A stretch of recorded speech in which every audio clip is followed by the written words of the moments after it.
What are some things that make no sense whatsoever and why? Story 1. You know what makes no sense? English. Why do Kansas and Arkansas sound nothing alike? Same root word, completely different pronunciations. It's like the language is just trolling us. Oh, and Colonel?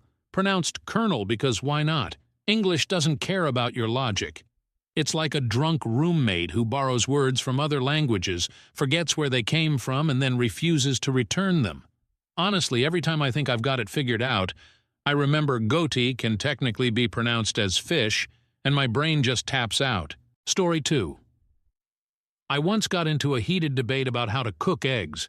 My uncle swears by his secret method, which is apparently just adding too much butter, while my cousin insists poached eggs are the only civilized option. Meanwhile, I'm sitting there like, it's an egg, not a Michelin star meal. The fight got so intense that my aunt threatened to take eggs off the menu entirely. Honestly, I didn't even care about the argument, I just wanted breakfast. Story 3. You ever notice how every city government promises to fix the roads but somehow makes them worse? My street was under construction for 2 years, and when they were finally done, the potholes were still there. Like, what were they doing the whole time? Planting tulips? And the worst part? A month later, they tore it up again because they forgot a pipe. It's like watching someone bake a cake, forget the sugar, and then just start over with the same batter. Story 4.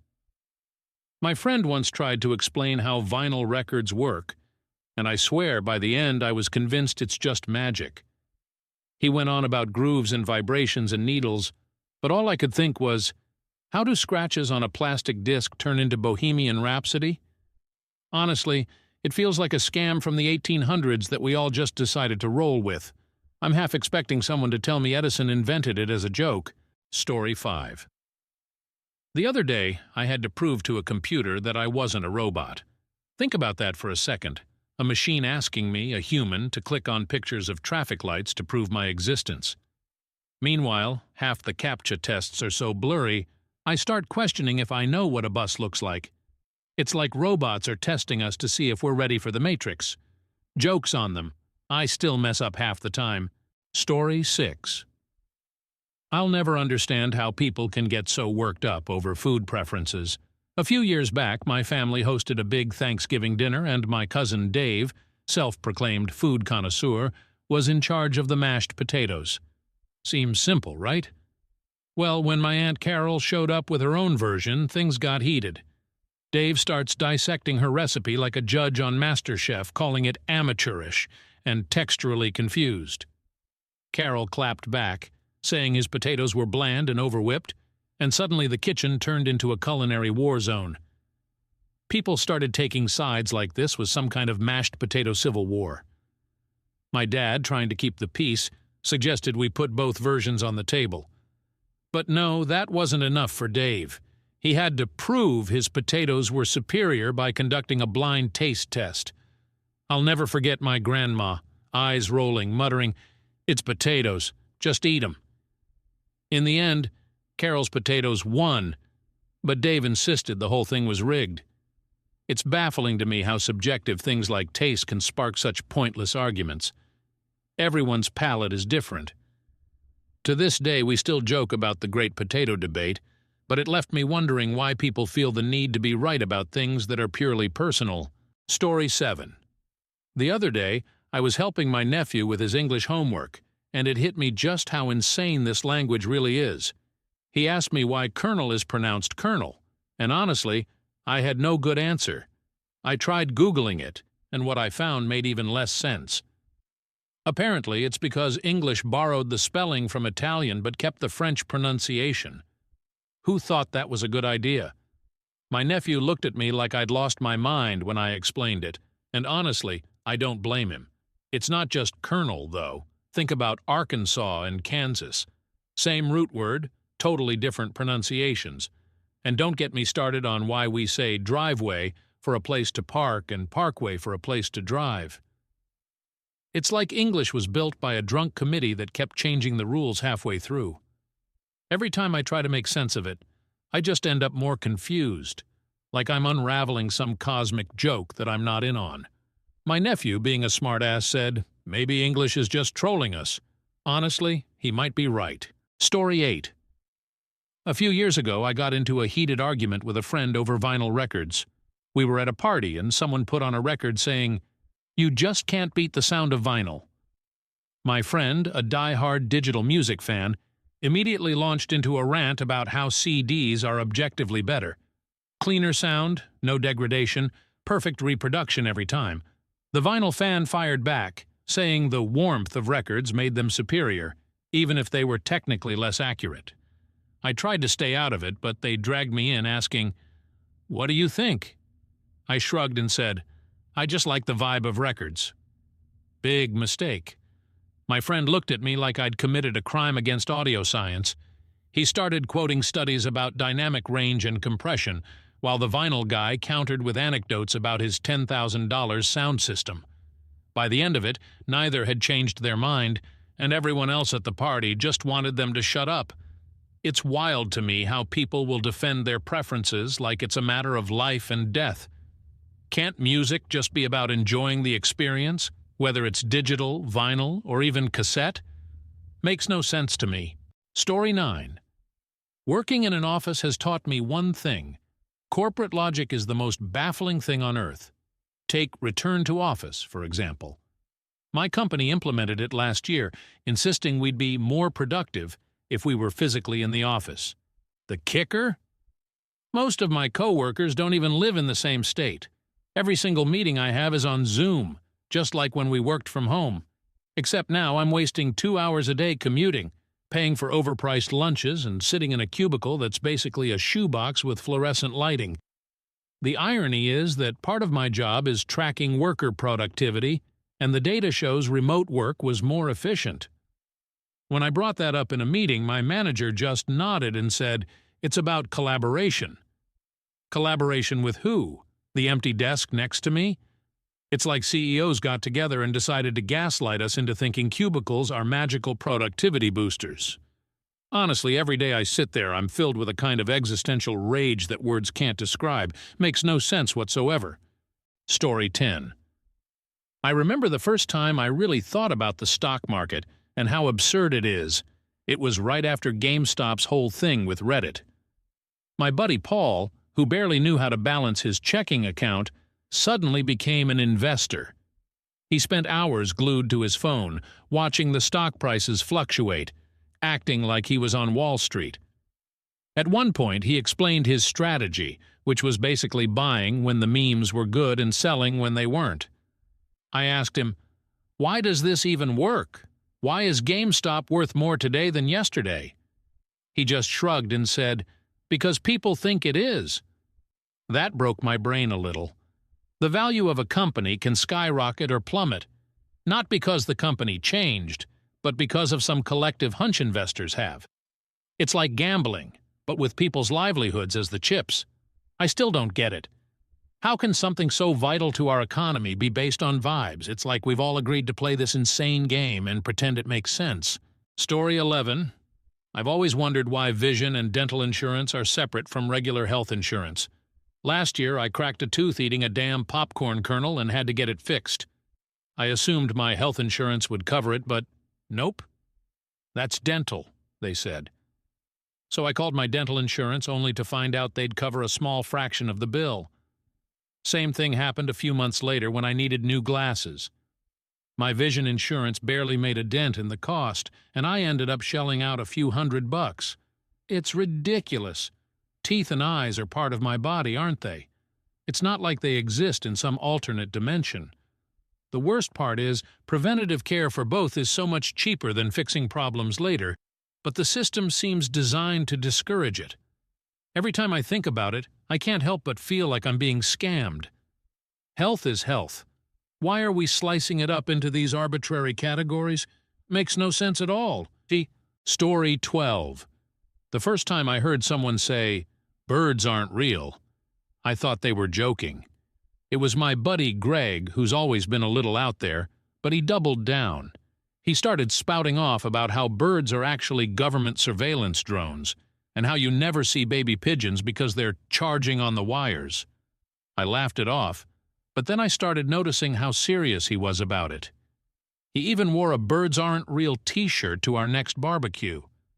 Curious, I looked into it, and sure enough there's this whole conspiracy theory behind it. I mean, I know it's meant to be satire, but there are people who really believe it. One guy I met at a party said, "Think about it. How else would the government spy on us? Birds are perfect." I couldn't even argue. I was too busy trying not to burst out laughing. It's wild how people will latch on to something so absurd, but then again, maybe it's no crazier than flat Earth or lizard people. Sometimes I wonder if the joke's on us for even taking it seriously. Either way, the whole thing leaves me shaking my head. Birds. Seriously. Story 13. One of the most mind-boggling things I've ever come across is how we've managed to mess up road repairs so badly.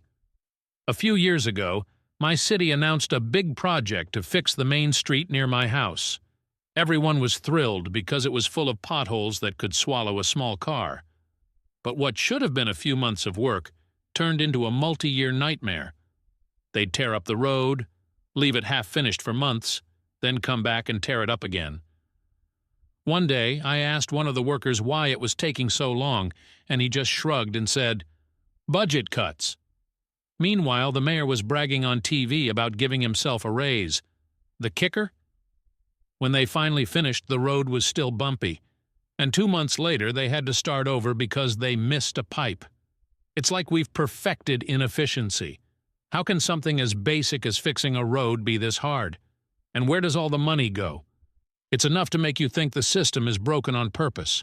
I swear, every time I drive down that street, I feel like I'm in a live-action episode of The Twilight Zone. Story 14. You ever think about why humans love to argue over the dumbest things? I'll never forget this one time in college when my roommates nearly came to blows over Marvel versus DC. It started as a casual debate, who's got the better movies, cooler heroes, etc., but it quickly escalated. Kyle, the Marvel guy, was like, "DC's movies suck. It's not even a contest." Jake, the DC fan, fired back with, "Yeah, but Marvel's all formulaic and boring." Next thing I know, they're yelling about character depth and CGI budgets like they're producers in Hollywood. At one point, Jake said, "At least Batman's a real hero, not some dude who got lucky with superpowers." And Kyle lost it. He started listing every flaw in Batman's logic as if it were a court case. Meanwhile, I'm sitting there eating cereal, wondering how two grown men could care this much about fictional characters. It's like their entire identities were tied to being right. In the end, they agreed to disagree, but the tension lingered for days. It's wild how people will die on these hills that ultimately don't matter. Sometimes I think we just like to fight for the sake of fighting. Story 15. The first time I really thought about taxes was when I bought a used car. I paid sales tax when I bought it, no problem. But then I went to register it, and bam, another tax, this time for vehicle title transfer. I was annoyed, but figured it was a one-time thing. Then came the annual property tax on the car. Property tax? On something I already paid taxes for? It doesn't stop there either. Gas taxes, tolls, taxes on the maintenance parts. Basically, I'm getting taxed just for owning the thing. It's like they find new ways to squeeze money out of you at every turn. The kicker was when I had to sell the car and the buyer complained about having to pay taxes on it again. I get that taxes fund important stuff, but double and triple dipping like this feels like a scam. How many times can you tax the same item before it's just robbery? Sometimes I think the system isn't broken. It's working exactly as intended, just not for us. Story 16.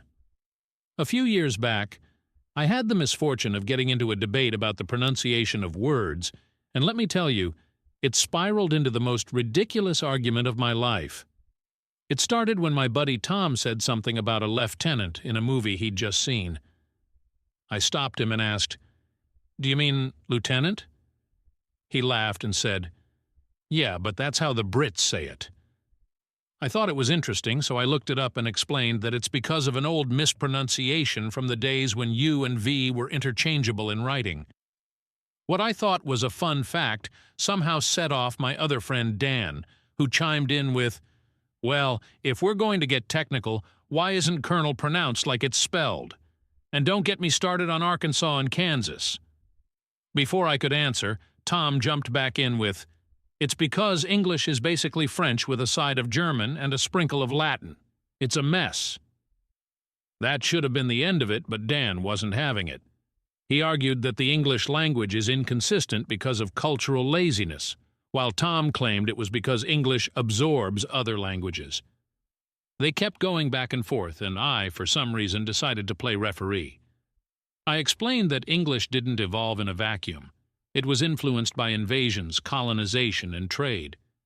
At that point, Dan got weirdly defensive and accused me of siding with Tom, which turned the whole thing personal. What started as a goofy conversation about words turned into a heated argument about who was more intellectual. Meanwhile, I'm sitting there wondering why I bothered. After about an hour, Dan stormed off, muttering something about how language purists were ruining the world. Tom and I just stared at each other, stunned that something so trivial had caused such a meltdown. Looking back, it's kind of funny, but it also made me realize how attached people are to their beliefs, even about something as mundane as pronunciation. It's like they're defending their sense of identity, not just their opinion. I still love etymology, but I've learned to keep my trivia to myself unless someone asks. Story 17. A couple of years ago, I got into a weird argument with my coworker about how phones used to work. It started when I mentioned rotary phones and how dialing took forever. He chuckled and said, "You know how those work, right? It's just pulses of electricity." I nodded like I understood, but I didn't. So I asked him to explain. Big mistake. He launched into this overly detailed explanation about switches, copper lines, and something called pulse dialing. By the end, I was more confused than when we started. I mean, how do mechanical clicks turn into someone's voice on the other end? It sounded like pure witchcraft to me. He got frustrated and told me to Google it, but that just made it worse. Apparently, the system relied on physical wires and relays connecting calls across the country, which seems impossible for the 1930s. Like, how did they figure this out before computers? The whole thing left me feeling like I was the dumbest person alive. To this day, I just chalk it up to magic. Old technology is honestly more impressive than modern stuff. It makes no sense, but it somehow worked. Story 18. I'll never forget the time I tried to explain the stock market to my niece. She's 10 and had just learned about money in school, so she asked me how people get rich by trading stocks. I started off simple, saying something like, "It's about buying low and selling high." But then she asked, "How do you know when it's low or high?" That's when I realized I had no idea how to explain it. I tried saying, "It depends on what people think the company is worth," but she gave me this blank stare. So I dug deeper and talked about investors and earnings reports, but it just made things worse. At one point she said, "So it's like guessing?" And I had to admit, "Yeah, kind of." Her response, "That's dumb." And honestly, she's right. The more I tried to explain, the more ridiculous it sounded. It's not about the actual value of a company, it's about what people think other people will think it's worth. It's basically gambling, but we've built entire economies around it. I still don't fully understand it myself, but explaining it to a kid made me realize just how nonsensical it all is. Story 19. The health insurance system in this country makes zero sense to me, and I've been dealing with it my whole adult life. A few years ago, I had this freak accident where I slipped on some ice and messed up my back. I went to the ER, got some x-rays, and figured my insurance would cover most of it. Spoiler alert, it didn't. I ended up with a bill for thousands of dollars because apparently the hospital was out of network. I called my insurance company thinking it was a mistake. But nope. They basically told me I should have checked beforehand. I asked how I was supposed to check when I was in excruciating pain and being rushed to the hospital, and the lady just said, "That's our policy." What's worse, physical therapy wasn't fully covered either, so I had to choose between getting better and paying rent. It's insane to me that in one of the richest countries in the world, getting injured can ruin your finances. Health should be a basic right, not a luxury. Every time I think about it, I get angry all over again. It's a system designed to profit off people's suffering. Story 20. Why we argue over things like music or movies is beyond me, but I saw it firsthand at a friend's wedding. During the reception, the DJ played Sweet Caroline and half the crowd went nuts, singing along like it was a national anthem. The other half groaned, including me. I can't stand that song. My friend Josh, who loves it, started ribbing me, saying, "I didn't get it." I told him I got it just fine, but thought it was overplayed and cheesy. That turned into a full-blown debate. Josh argued that it's a classic, a song that brings people together. I argued that its popularity doesn't make it good. Soon other guests joined in, and before I knew it, there was a literal line down the middle of the dance floor, pro-Sweet Caroline and anti-Sweet Caroline. The DJ, bless his heart, tried to mediate by playing something neutral, but the damage was done. People were heated all over a dumb song. It was so ridiculous that we laughed about it later, but in the moment it felt like a miniature culture war. Why can't we just let people like what they like? It's music, not a presidential debate. Story 21. The first time I realized people care way too much about sports was when I went to a Yankees versus Red Sox game with my dad. I was probably 12 and I thought it'd be fun. Hot dogs, cheering, maybe a foul ball if I got lucky. What I didn't expect was the sheer hostility in the stands. It wasn't just good-natured rivalry. People were angry.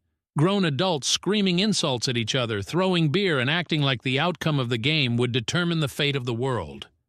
At one point, a guy in a Yankees jersey got into a shoving match with a Red Sox fan right in front of us.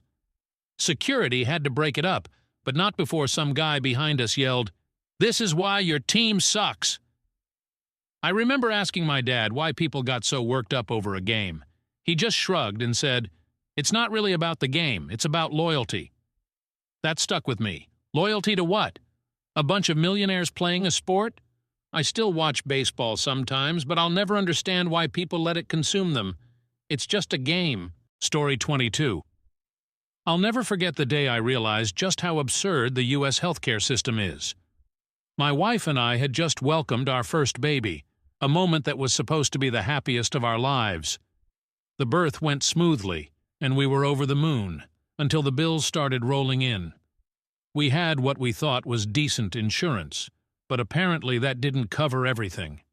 The hospital charged us $40 for a pack of gauze, $15 for Tylenol, and over $3,000 for the epidural alone.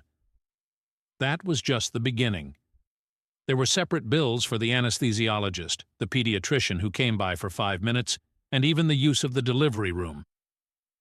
I called the hospital thinking there must be a mistake. The woman on the phone was polite but firm. That's just how it works. It got worse. When I tried to pay the bills, I found out that some of the services weren't in-network, even though the hospital itself was.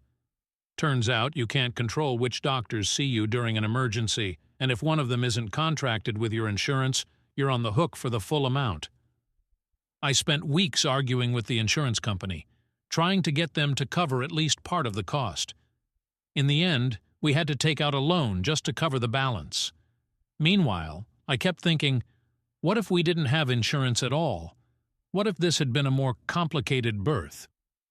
It's terrifying to think how easily one medical event can ruin a family financially. Since then, I've been hyper-aware of how broken the system is. Teeth and eyes aren't covered by health insurance.